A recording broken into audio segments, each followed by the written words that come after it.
People that go to sub-Saharan Africa bring back an insight into healthcare that is very difficult to develop here. Okay, so it will be room put it another way. Okay, she says she's feeling the baby move inside, but she's having a problem of, she's having cough, that's what she says. And that insight allows them to practice in a way that is more holistic, with better use of their own skills and the resources that are available to them. Can I just borrow the water again? The overall Ugandan experience, I personally found it very, very worthwhile, very, very rewarding. It was a lot different to over here, the pace of life and the way that things operate, which was a bit alien to me, because I'm so used to having things quite regimented and organised and followed a certain path. Over there it was a little bit more ad hoc. I learned so much. I mean, we were there for 1 month, and in that time we saw so many different departments, many, many patients. We initially first worked with orthopedic medicine, so in order going into an environment in A&E, for example, and seeing how they deal with fractures in comparison to over here was it was a very different experience. I just can't get over the placenta pit. Like, oh yes, I think if I go home and tell anyone about that, I just dig a hole to put placentas in. I can't quite imagine what the lid on it is going to be like. Yeah, it can be definitely chaotic. It's not structured as what you'd expect on a placement over here, but there's not much you can change about that, and you've got to try and learn from that and get as much out of it as you can. When you come back, you just deal with things in a different way. For us, you just have so much respect for the healthcare workers who are out there, who don't have the same, well, for us it was the same amount of materials or the same facilities in order to produce something. Overall, it was really, really humbling as such, because the guys over there, they do so well with the resources they have. It does hit home how fortunate we are, just how little they had, but how well they did.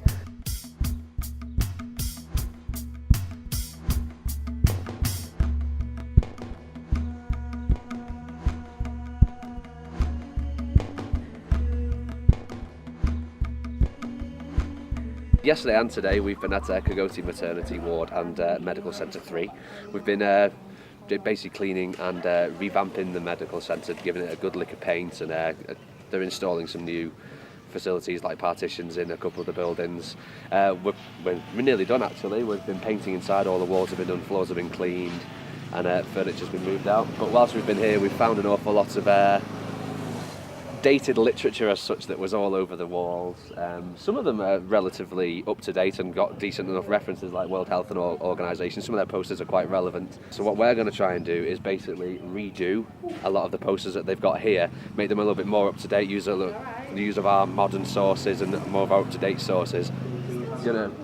Basically redesign them, revamp them, and then put them back up in the medical centre with up to date information.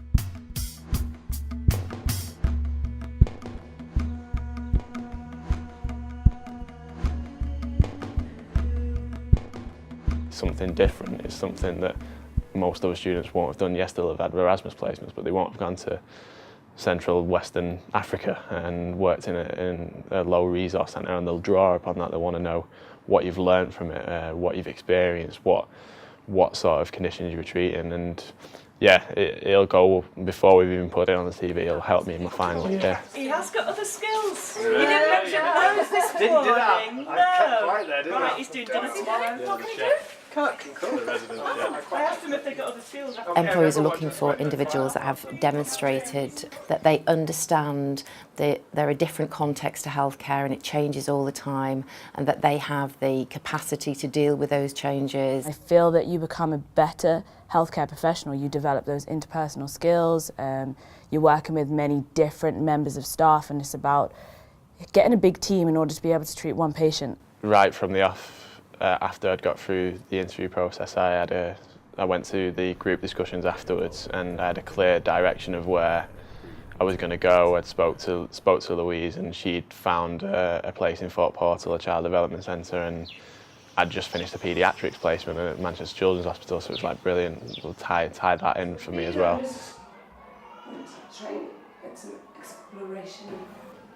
He holds your hand a lot now? Yeah. He holds and he pulls. It's because he wants something. He's trying to tell you he wants something, but do we want an extra strap round that bottom? Yeah.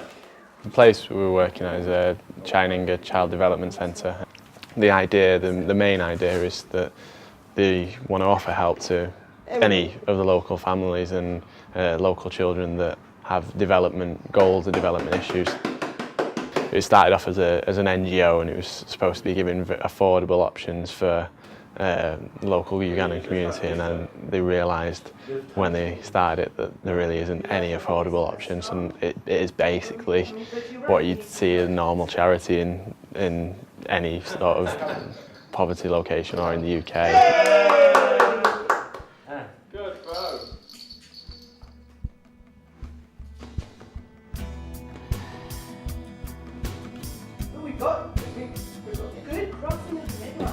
It's challenged me, and it's made me think differently, be more creative, and I'm hoping the skills that I've learned in this placement I can bring to my placements in final year and be a different student and be a better student.